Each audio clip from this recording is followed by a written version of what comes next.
TV Assembleia do Tocantins, uma emissora da Rede Legislativa. Comigo aqui o jornalista Venceslau Pimentel, nascido em Tocantinópolis, portanto é um tocantinense nato, está morando em Goiânia desde 1978 e nos últimos 15 anos sua preocupação foi fazer este livro que nós vamos conhecê-lo agora, O Açoite dos Inerrantes. Ô Venceslau, como é que você se inspirou para esse título? A ideia de criação do livro surgiu primeiro que, com o passar dos anos, a idade, as memórias vão se esvaindo, né? A gente vai perdendo daquele certo branco, né? Então, eu senti a necessidade de contar a história da minha família. Sou filho de avós e pais retirantes, né, do interior do estado do Maranhão, e que foram para a então Boa Vista do Padre João em busca de uma vida melhor. Os meus pais, meu pai é de Grajaú, Maranhão, e minha mãe de São Raimundo das Mangabeiras. Meus avós, da parte de pai e da parte de mãe, praticamente analfabeto. Meu pai, minha mãe, semi-analfabetos, né? Porque tinha que ganhar a vida. Eles falavam assim, meus filhos, eu não tenho letra, eu não tenho estudo, mas todos vocês terão, né? E eu não faço questão que vocês trabalhem, mas que estudem.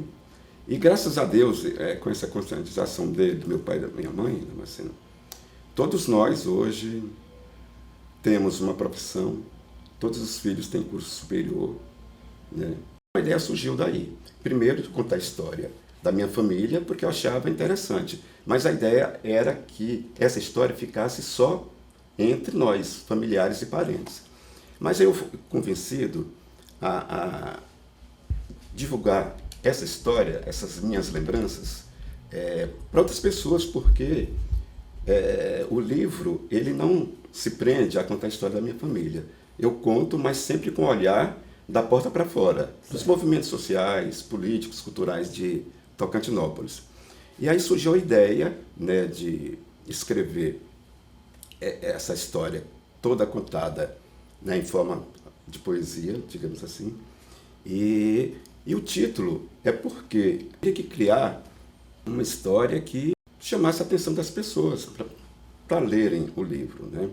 E o Açoite dos Inerrantes é justamente a partir de uma tríade, que assim eu chamo, da Igreja Católica Apostólica Romana, a Sociedade Brasileira de Defesa da Tradição, Família e Propriedade, a TFP, né? E as Forças Armadas personificadas no Exército, que fez várias operações varreduras na região entre o Rio Tocantins e o Rio Araguaia. Você explica um pouco de cada um? Um pouco de cada um ao longo do livro. Eu vou intercalando essas histórias com a da minha família, e aí tem letras de músicas, né, de cantores que faziam sucesso naquela época. Tudo isso. Tocantinópolis no contexto da história da época. Da história local. Né, que parece estar restrita, mas não, porque tem um viés regional e até nacional por conta da guerrilha do Araguaia, né? Tocantinópolis, eu costumo dizer que era o quintal da guerrilha, né, por ser bem próximo de Xambioá, né, onde realmente era atravessar o Rio Araguaia, né, e foi lá que os militantes recrutados pelo PCdoB, né, tentaram fazer uma ofensiva contra a ditadura militar nos moldes do que aconteceu em Cuba, com Che Guevara e Fidel Castro. São histórias, Damasceno, que a história oficial não contou. E eu retrato, né? Por exemplo, nós temos, quando o presidente Médici foi inaugurar a Transamazônica, ele esteve lá no meio da mata, e depois de uma pesquisa eu fiquei sabendo a história, não consta da agenda oficial do então presidente, Emílio Garrastazu do Médici, que ele chegou aí em Tocantinópolis para se inteirar sobre a ação do Exército na varredura que o Exército estava fazendo entre o rio Tocantins e o rio Araguaia. E ele esteve lá e a história não conta, porque não estava na agenda oficial. Eu descobri nos documentos secretos do Exército que ele esteve lá, sim. Ele esteve na prefeitura, já tinha conversado com o então prefeito da época, os políticos, né, os deputados, aqui se deslocaram de Goiânia para Tocantinópolis justamente para essa reunião de emergência, para colocar o presidente Médici a par do que estava acontecendo lá, porque a grande preocupação do Exército foi isso. Quando eu me propus a escrever esse livro, então assim, eu coloquei na cabeça que eu teria que retratar o período do tempo que eu vivi lá. Eu falo assim, a minha visão, as minhas lembranças adolescentes. Então, essas memórias, elas se prendem exclusivamente naquele período e em nenhum momento eu faço juízo de valor. Quem estava certo, se eram as Forças Armadas ou se era o movimento guerrilheiro, né, que se deu na região. Quando eu coloco 1972, é um marco temporal. Certo. É o que aconteceu antes, durante e depois.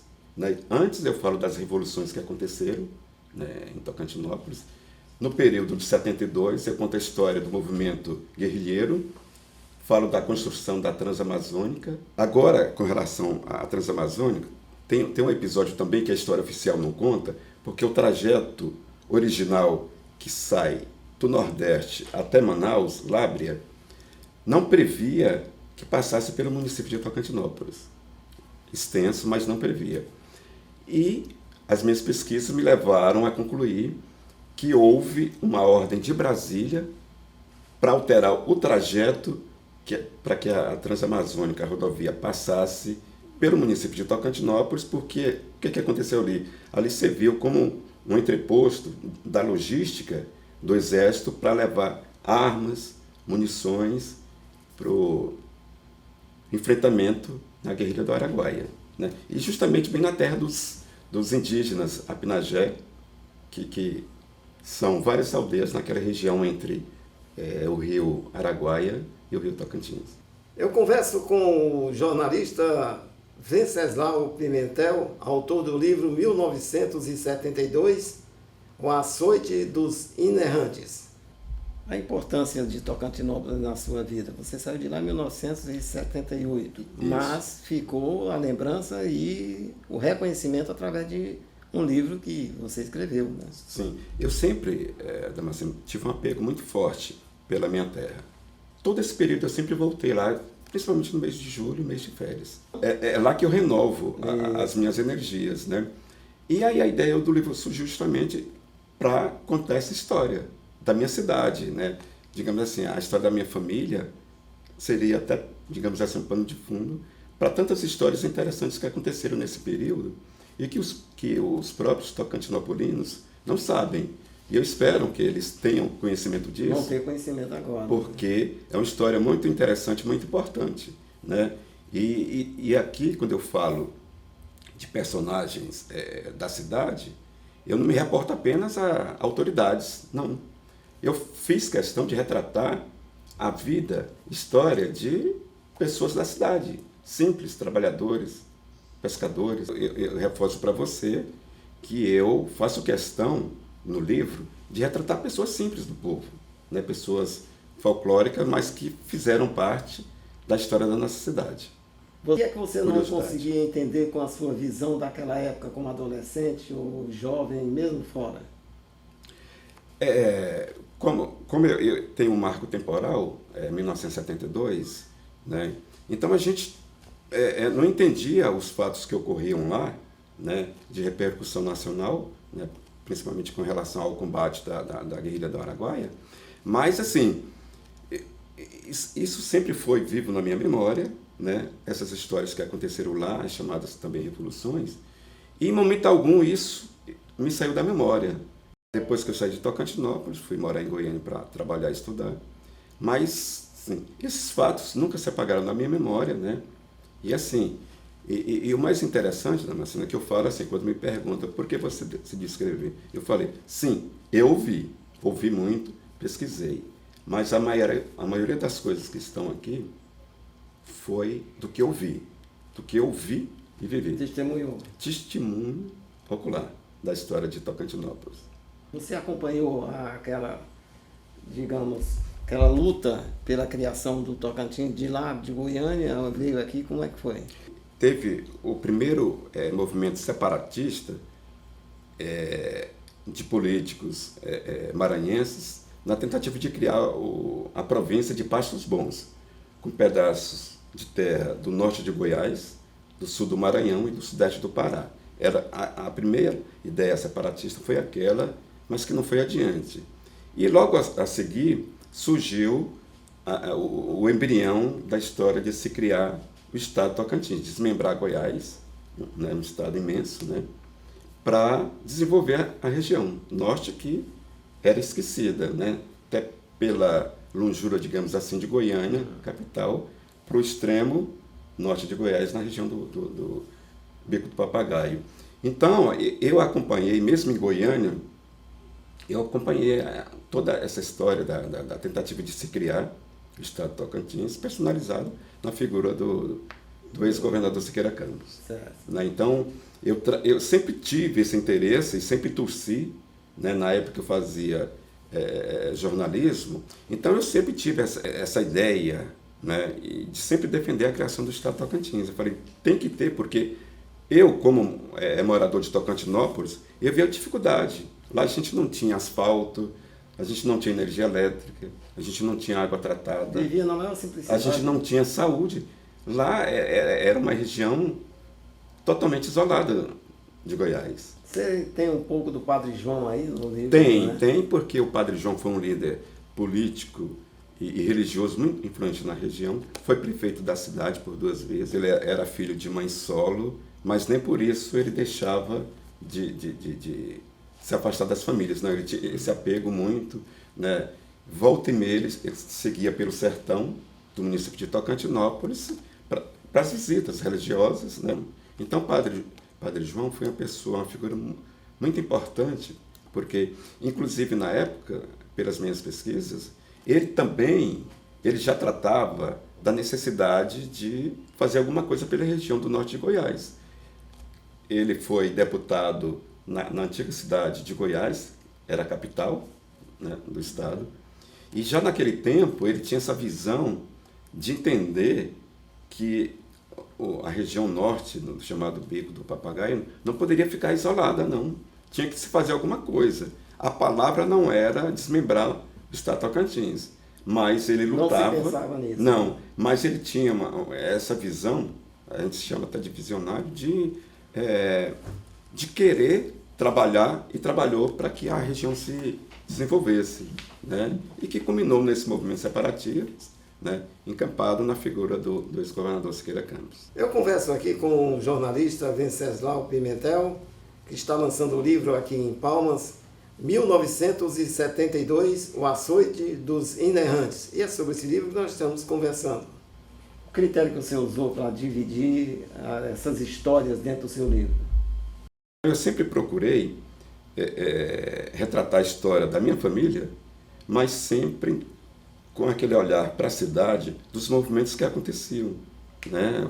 Era uma cidade muito viva, que tinha um comércio muito intenso, apesar do isolamento, até porque a ligação da região de Tocantinópolis era com o estado do Maranhão e estado do Pará, através da navegação pelo rio Tocantins. Era comércio. Belém, Tocantinópolis, Carolina. Então, era uma região que não tinha nenhuma ligação com Goiânia, com a capital. É toda com os estados vizinhos. Né? E eu sempre procurei intercalar, então, a história da minha família com esses episódios. Né? E eu acho que deu certo, e quem lê o livro vai entender e ter conhecimento de episódios que eles próprios desconhecem. Como é que você acha que o seu livro será recebido em Tocantinópolis?